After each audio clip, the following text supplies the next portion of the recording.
이 시간은 김기성 목사의 고백의 언어들에 대해서 두 번째 시간으로 살펴보겠습니다. 제목을 김기성 목사와 도덕경으로 잡았는데요. 이 부분들을 우리가 보면 참 놀라게 됩니다.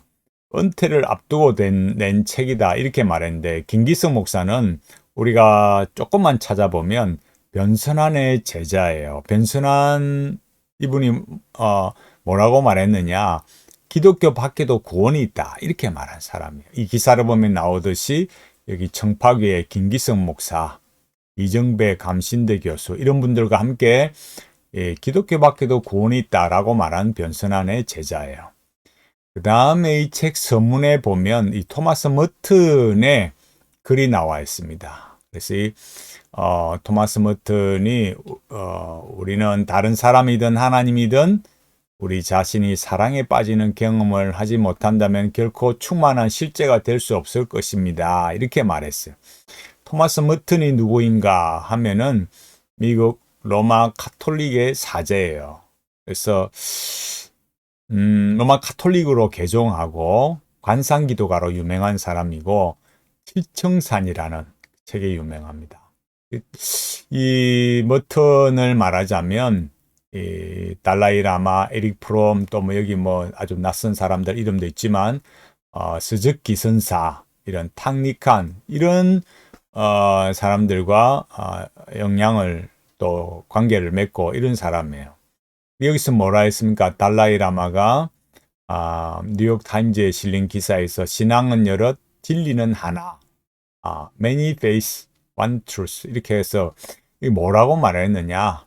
결국 머튼이 내게 뭐라 말했냐? 자신은 그리스도교에 완전히 충실하면서도 불교와 같은 다른 종교에 깊이 있게 배울 수 있다 이렇게 말했어요. 그래서 나 또한 마찬가지게 나는 열렬한 불교도이지만 세상의 다른 종교로부터 배운다 이렇게 말했어요. 그래서 종교 간의 대화의 혁신가 이렇게도 불리면서 타 종교에 대해서도 이런 체험 관심을 가졌어요. 그래서 특히 동양의 종교, 선불교를 이제 더 관심을 가졌고, 그런 선의 대가들, 다이세츠 스즈키 이런 관계 영향을 있고, 요 차트랄 림포치가 뭐라 했습니까? 자연의 부처다. 머튼을 보고 이렇게 말했어요. 그래서 이런 것들을 보면 우리가 뭘 생각해야 되겠습니까? 김기성 목사가 말하는 하나님이란 도대체 어떤 하나님인가? 이걸 봐야 되는 거죠. 147페이지 이제 책에 우리가 중간쯤 가보면 이렇게 말했어요. 함스큰 선생의 시 하나님 그 첫 번째 연애 뭐냐? 몰랐네, 모른지도 모른 내 가슴에 대드는 계심이 이었네. 그러니까 계심이라는 거 없지 않고 있는데 그 다음 말이 이게 중요한 거예요. 무엇이라 규정하기는 어렵지만 내 가슴에 와닿았다. 눈에 보이지는 않지만 분명히 존재하는 뭔가가 내 가슴을 흔들었다. 이 말이 이제 굉장히 중요한 거예요. 그러니까 김기석의 하나님, 함스큰의 하나님은 뭡니까? 이 절대 타자라 했듯이 전적인 타자. 우리가 뭐라 했습니까? 이런 거는 칼바르트의 전적인 타자 이런 개념이라 했잖아요. 이런 개념은 공이나 다를 게 없는 거예요. 공이로세 하듯이. 그러니까 이런 잡힐 듯이 안 잡힐 듯이 뭐라 말하길 수도 있고 말 안 할 수도 없는 그런 거, 여기 말한 거 잠스콘이 말했듯이 규정하기 어려운 거, 뭐라고 딱 꼬집어서 이것이 다라고 그렇게 규정하는 게 안 되는 거죠. 그러니까 파르트에게서 제가 계속 말했듯이 원이 있고 접선에 있어. 이 부딪히기는 분명히 부딪히는데 스치는 바람 같은 거, 딱 인간이 규정할 수 없는 거, 잡았다, 파악했다, 이해한다 이렇게 하면 안 되는 거예요. 그러면 이제 우상이 된다 이렇게 말하는 거죠. 그래서 이제 뭐라고 말하느냐? 결국 이제 이런 여러 자료들, 이제 김기성 목사의 책이나 또 글들, 인터넷 글들, 기사들이 보면은 이런 타자와의 아픔을 함께하는 거, 그런 절대적 환대 이런 걸 말해요. 그럼 우리가 현실적으로 보면 절대적 환대가 가능할까요? 불가능합니다. 왜 그렇겠습니까? 인간은 죄인이기 때문이죠. 환대해 주었는데 결국은 그 사람들이 세력을 만들고 집단이 되고 권력을 가지게 되니까 결국은 이런 건 아니었는데 하면서 결국 어떻게 돼요? 자기들이 위협을 받는 거예요. 그래서 절대적 환대가 불가능하다라는 것을 유럽, 미국 이미 이 사람들이 그 한계가 드러난 것을 알게 되었어요. 지금은요 후회하고 있어요.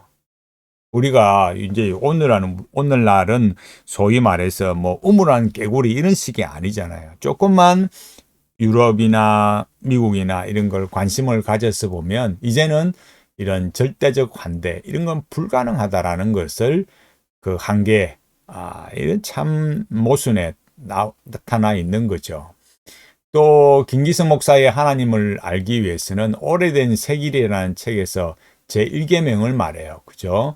근데 거기에 미르치아 엘라데의 말을 인용합니다. 미르치아 엘라데, 샤머니즘 이런 책이 유명한데 제가 계속 이런 멘탈리티의 핵심 키워드 말했잖아요. 신성한 내면의 구상화, 의미, 통일성 말하듯이 이 인간 안에 있는 이 신성한 그걸 잘 개발하는 구상화 그런 걸 말하는 거예요. 그것이 결국 이 미르치아 엘레아데 그러니까 사람에 따라서 조금의 어떤 컬러 이런 게 다를 뿐이지 스타일이 다를 뿐이지 내용은 다 같은 거죠. 그러면서 뭐라고 말합니까? 그러니까 어떤 인간의 미로처럼 복잡한 길들 선택을 해야 된다. 그러면서 목자를 말하고 노신을 말하고 그 다음에 예수님을 말하면서 뭐라 그래요? 갈림길을 만나거든 단호히 좁은 길을 선택하라 했다. 이게 예수님 말씀하신 뜻입니까? 아니에요. 그러니까 신앙을 분명히 지키고 인간적인 인간의 의 그렇게 가서는 안 되는 거죠. 여호와 하나님을 분명히 믿고 섬기고 이 신앙을 지키는 길로 쉬운 길로 서는 안 된 거죠.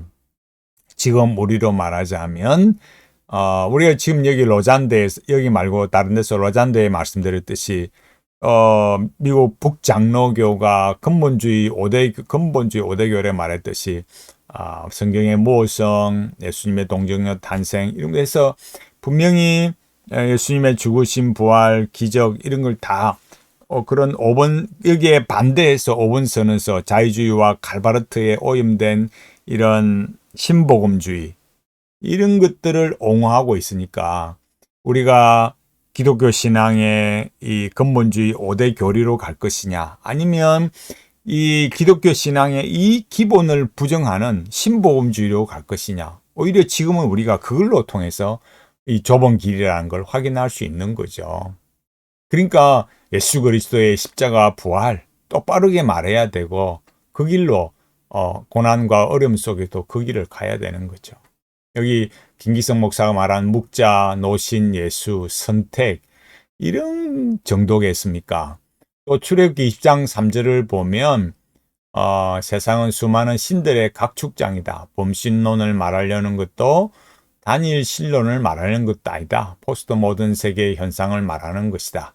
포스트 모던 세계에서는 모든 것이 신이 된다. 이렇게 말하면서 뭐 힘이나 지식이나 돈 뭐 이런 걸 자랑하지 말라. 이렇게 말했어요. 여러분 우리가 이런 것들을 조금만 보면 여러분 제1계명이 지금 이 정도로 정말 그 정도로 시시한 걸까요? 김기성 목사가 말한 건 어떤 겁니까? 여기 지금 이런 내용을 보면 나오듯이 어떤 거예요? 그저 휴머니티, 인간적인, 너무나 인간적인 하나의 그런 어떤 사색이랄까요? 이런 것들은 어떻습니까? 여러분 굳이 1계명을 10계명의 제1계명을 말하고 이런 걸 말해야 될까요? 조금만 다르게 생각하면 그러니까 10계명의 1계명이 아니더라도 얼마든지 이런 거는 세상에 어느 누구도 이 정도는 말할 수 있는 거예요. 민방위 교육을 가도 그렇고 무슨 어디 직장에 어떤 교육을 받아도 이 정도는 다 말할 수 있는 거죠. 그래서 휴머니티예요. 인간적인 어떤 하나의 그냥 티칭이지, 그게 무슨 여호와 유일신앙, 예수 그리스도 유일신앙 이런 게 나올 수가 없는 거예요. 여러분 알듯이 언약의 계명은 어떻습니까? 구원을 받은 자에게 주어지는 계명이에요. 출애굽에서 시내산에서 언약을 맺은 그죠? 그들에게 주어진 거예요. 그래서 이 계명을 순종하는 자에게는 복이 주어지고 불순종하고 지키지 않는 자에게는 저주가 내려진다 그랬어요. 그래서 가장 확실하게 지켜야 돼, 고백하고 지켜야 되는 거, 믿어야 되는 거, 여호와가 주시다. 이걸 외쳐야 되고 언약의 주님 앞에 충성해야 되는 거죠. 왜 그렇습니까? 세상의 모든 신은 인간이 만들어낸 우상이니까. 우리가 이걸 지금까지 이렇게 김기성 목사의 이런 두 가지 책을 보면 어떻습니까? 결국은 그 말하는 내용이 이런 절대 타자, 전적인 타자, 뭐라고 규정할 수 없는 거, 긴 것도 아닌 것이, 아닌 것도 아닌 것이, 그런 칼바르트의 신정통주의, 그죠? 그런 거. 또 말했듯이 휴머니티, 또 토마스 머튼 이런 인용구에 나와 있듯이 어떻습니까? 여전히 그런 어느 종교라도 수용이 가능한 거. 그냥 여러 갈래가 있는데 진리는 하나다. 그런 개념이 돼버리는 거예요. 고백의 언어들이라는 책 8페이지 서문에서 이제 젊은 시절에 교회 종소리 듣고 교회에 발을 디뎌놨다. 근데 여기 말하면은 한용운의 표현을 빌리자면 이렇게 말했어요. 한용운은요, 불교 사회주의자 아닌가요, 여러분? 그럼 우리가 김영훈 목사의 추천서에서 뭐 이데올로기가 뭐 어쩌다 나왔는데, 그럼 김영복 목사나 김기성 목사나 이데올로기가 없을까요? 그럼 우리 시대의 어떤 하나의 소위 말해서 이쪽 편의 이데올로기를 비판하기 위해서 또 그럼 이쪽 편은 그런 아무 이데올로기가 없느냐? 또 이런 이야기는 왜 그렇게 기분 나빠하는지 저는 그런 게 참 의아스러워요.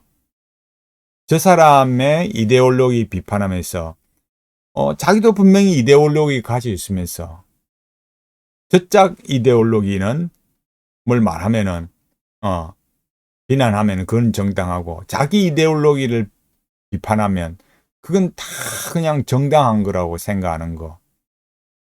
인간이 만들어낸 이데올로기, 자본주의든 사회주의든 이게 어떻게 성경적으로 맞을 수 있겠어요?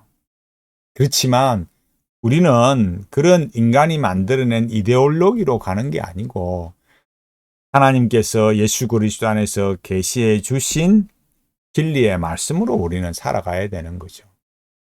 그럼 이런 보면 김기수 목사가 신학을 왜 했는가 이게 나와요. 여기에 보면 뭐라 했느냐. 그래서 신학을 하기로 작정한 거. 그러니까 처음에는 교회 보니까 아름다움에 놀랐다. 미선에 분노했다. 그 다음에 이 부조리를 뿌리를 보고 싶었기 때문에 신학을 했다 이거예요. 그러면 김기수 목사에게 하나님은 우리가 다시 보면 어떻느냐. 하나님은 여전히 내게 미지의 존재, 캄캄함, 어둠 속에 계신 분이다. 이렇게 말했어요. 아브라함 헤셀을 인용하면서 이 유대교 랍비거든요. 하나님의 선율은 스타카토식으로 전개되기에 여간 주의를 기울이지 않으면 알아차리기 어렵다. 이렇게 말했어요. 그러니까 하나님의 의지를 다 파악할 수 없고 하나님의 뜻도 다 파악할 수 없고 그저 나를 전적으로 맡길 수 있는 분이 계시다는 사실이 얼마나 든든한지 모른다. 알지 못해도 내가 이렇게 하나님이란 이런 분이야 라고 규정할 수도 없고 잘 모르는데 긴 것도 아닌 것이 아닌 것도 아닌 것이 그런 존재에 그냥 나를 맡기는 거. 그런 방식이 되는 거예요. 그래서 이제 여기 은퇴를 앞두고 이제 이런 책을 하게 됐다, 쓰게 됐다. 함스큰 선생의 시, 하나님이 그려 보이는 하나님의 체험의 변화 양상. 이게 가슴에 절절히 다가왔고 그 시의 흐름을 따라서 하나님의 이야기를 할 수 있다는 생각이 들었기 때문이다. 제가 앞서 말했듯이 함스큰은 퀘이크 교도이고 또 기독교는 뭐예요? 지나가는 과정이에요. 함스큰을 말하자면 반드시 씨알 사상, 민중, 이런 게 나와야 되고, 결국 민중이 신이 되는 거, 그걸 우리가 그냥 아무렇지도 않은 것처럼 이렇게 함스큰의 하나님, 함스큰의 신이라는 거, 그 결국은 뭘 말하느냐? 인간이 신인 거죠.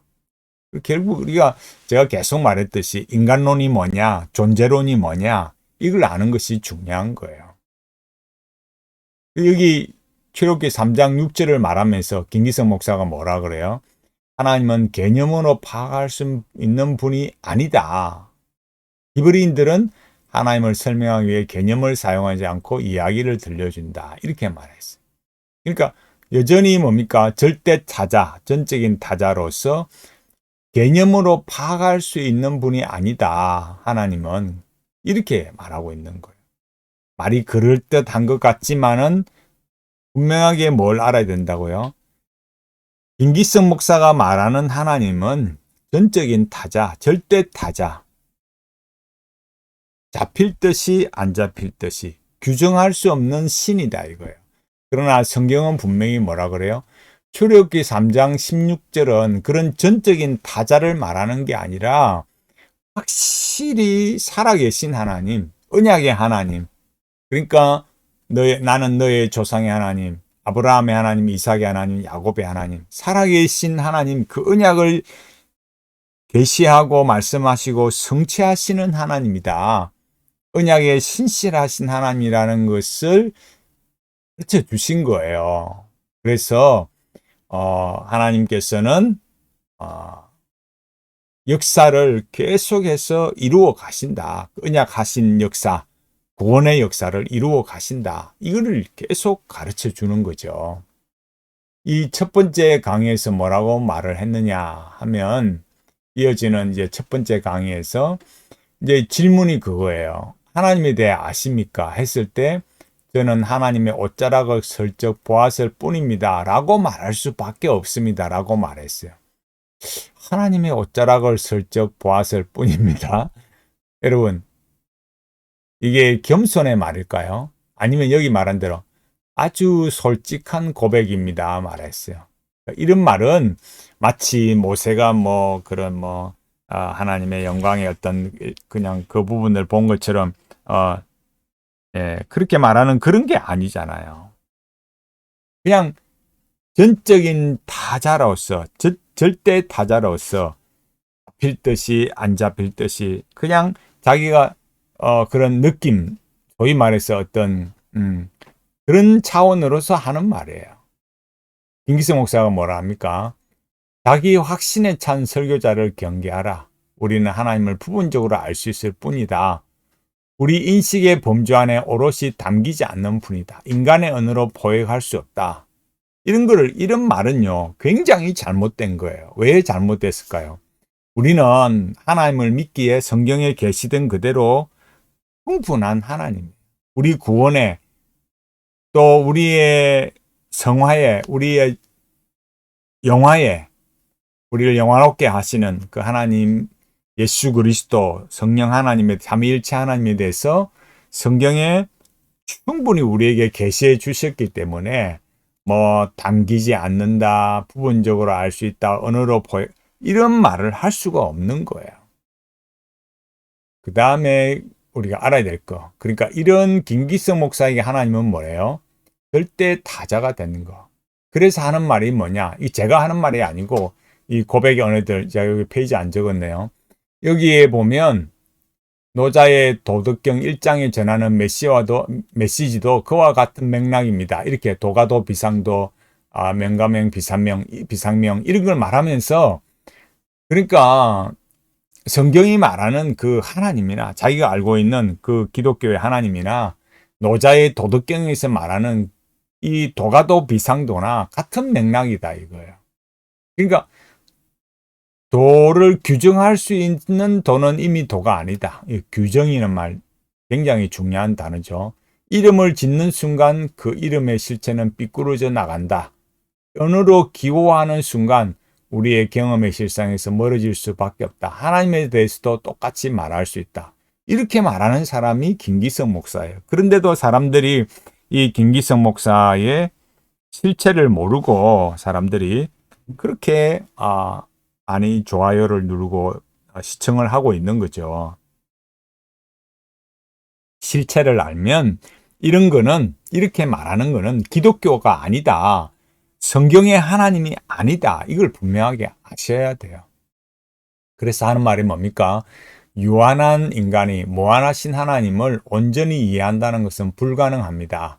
유한한 인간 속에 영혼에 대한 그림이 있다는 사실이 참 신비합니다. 이렇게 말했어요. 물론 유한한 인간이 무한하신 하나님을 온전히 이해할 수 없죠. 그럼 뭐가 문제인데요? 앞서 제가 말했듯이 우리에게 계시해 준 그 하나님, 우리 구원에, 우리의 삶에 충분하게 하나님께서 계시해 주셨다. 그래서 우리가 성경을 통해서 디모데후서에서 다 분명하게 말해 주듯이 분명히 뭐라 그래요? 모든 성경은 하나님의 감동으로 된 것으로 디모데후서 3장 16절 교훈과 책망과 바르게 함과 의로 교육하기에 유익하니 이는 하나님의 사람으로 온전케 하며 모든 선한 일을 행하기에 온전케 하려 함이니라. 이렇게 명확하게 말하잖아요. 김기성 목사처럼 그냥 규정해서는 안 돼, 언어로 기호화해서는 안 돼, 이렇게 말해서는 안 되는 거예요. 그 다음에 말하는 것이 인간이죠. 인간은 그 자체로 수수께끼다. 이렇게 말하면서 여기 이제 내용들을 말하고 있는 거예요. 그래서 영은 인간을 인간이 되게 하는 특질이다. 이렇게 말하면서 로키 산맥을 지나가는 화물열차 말하면서 육이라는 기관차로 사는 사람, 혼을 기관차로 삼아 사는 또 영을 기관차로 삼아 살아가는 이들. 그러니까 본능에 따라 살기보다는 하나님께 길을 맞추며 여쭈며 조심스럽게 산다. 이렇게 말했어요. 그러니까 여기 이제 삼분설을 말하고 있죠. 삼분설을 말하고 있는데 삼분설 이런 게 비성경적이고 그러니까 육, 혼, 영, 육체적 본능, 윤리적 주체로 사는 사람, 본능이 아니라 하나님께 길을 여쭈며 사는 사람. 그러니까 여기 하나님도 결국은 뭐예요? 절대 타자, 규정할 수 없는 거, 언어로 기호화해서는 안 돼. 이런 거잖아요. 그래서 그 다음에 말하는 게 인간과 동물이 뭐가 구별되냐? 첫 번째 예술적 능력, 두 번째 도구로 만드는 과학적 태도, 그 세 번째가 뭐냐? 죽음을 사유하는 능력이다. 그 다음 말이 중요한 거예요. 종교와 철학이 바로 여기서 탄생했다고 봐야 할 것이다. 예술과 과학, 철학과 종교는 인간이 누구인지를 물을 때 피해갈 수 없는 영역이다. 그럼 결국 뭐겠어요? 김기성 목사에게 종교나 철학이라는 거. 그러니까 결국 어디에서 나왔다? 인간과 동물이 뭐가 차이가 있지? 이렇게 말할 때 죽음을 사유하는 거. 인간이 죽음에 대해서 생각하니까 종교나 철학이 생겨났다. 이렇게 보는 거예요. 제가 앞서도 말씀드렸듯이 이런 건 뭐라 했습니까? 굳이 성경을 읽고 말하지 않아도 이 세상에 어느 누구라도 이런 말을 할 수 있는 거다 이거예요. 그러니까 결국 토마스 머튼이나 달라이 라마나 서적기나 다 이런 사람들이 뭐예요? 종교 간의 통합 이런 걸 말하면서 에큐메니칼 이런 뭐예요? 여러 종교가 있지만 진리는 하나다. 결국 그렇게 가게 되는 거죠. 우리가 결론적으로 김기성 목사에게 종교는 무엇인가? 김기성 목사에게 기독교는 무엇인가? 김기성 목사에게 하나님은 무엇인가? 이런 걸 봐야 되는 거죠. 결국 이런 종교나 기독교나 하나님은 뭐예요? 인간이 자기 한계, 그러니까 죽음이라는 그 자기 한계를 탁 부딪히면서 소위 실존의 위기를 겪으면서 인간이 더듬어 찾아서 생각해서 만들어낸 게 종교고, 그게 유대인에게는 예수님이 오신 그 기독교, 그죠? 그리고 여러 다 종교에 다 이렇게 하나씩 다 각자의 색깔별로 나타난 게 세상의 여러 종교고, 그런 전적인 타자, 절대 타자가 여러 색깔로 여러 스타일의 종교로 변모해서 나타난 거죠. 김기성 목사가 누구의 제자요? 기독교 밖에도 구원이 있다는 변선한의 제자예요. 이런 걸 생각하면 우리가 흐름들을 살펴볼 수 있어요. 오늘은 제가 두 번째로 김기성 목사의 도덕경, 그러니까 도덕경 1장의 맥락, 도가도 비상도, 그러니까 이렇게 딱 뭐라 규정하면 안 된다, 규정할 수 없다 이거예요. 그런 것이 김석헌의 하나님, 김기성 목사의 하나님, 노자의 도덕경에 말하는 도, 달라이 라마, 토마스 머튼, 이런 거, 이런 흐름들을 보면 김기성 목사는 정말 성경이 말하는 정통 기독교 신앙과는 다르다 라는 걸 우리가 명확하게 알 수 있는 거예요.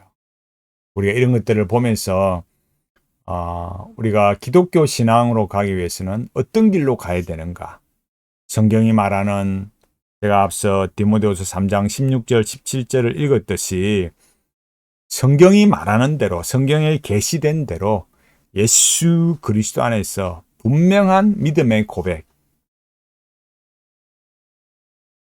여기 김기성 목사처럼 제1계명 읽어놓고 뭐 돈이나 뭐 지식이나 이걸 신으로 섬기지 말고 자랑할 이런 식이 아니라 명확하게 분명하게 예수 그리스도가 주시다, 여호와가 주시다, 이 믿음의 고백을 확실히 하고, 이 시대의 인문학, 영성, 현대신학, 칼바르트, 보네퍼, C.S. 루이스 이런 데 오염되지 않고 정말 하나님 기뻐하시는 대로 믿음의 본질대로, 근본주의 신앙의 그 5대 교리대로 믿음을 지켜가고 하나님 앞에 우리가 신실하게 살아가야만 되겠습니다. 이런 일들을 위해서 우리는 기도하고 하나님 앞에 더 부르짖고, 우리가 부족하고 약하기 때문에 성령 하나님의 역사하심을 구하면서 우리가 이 변질되어가는 기독교 이 시대를 바라보면서 하나님 앞에 겸손히, 또 말씀을 의지하고 말씀 안에서 하나님의 말씀, 예수 그리스도의 십자가 복음 안에서 의미와 통일성을 충만하게 누림으로 이 믿음을 지켜가고 하나님 앞에 큰 신앙으로 우리가 살아갈 수 있도록 우리 하나님 의지하고 살아가는 우리 모두가 되기를 간절히 바라겠습니다.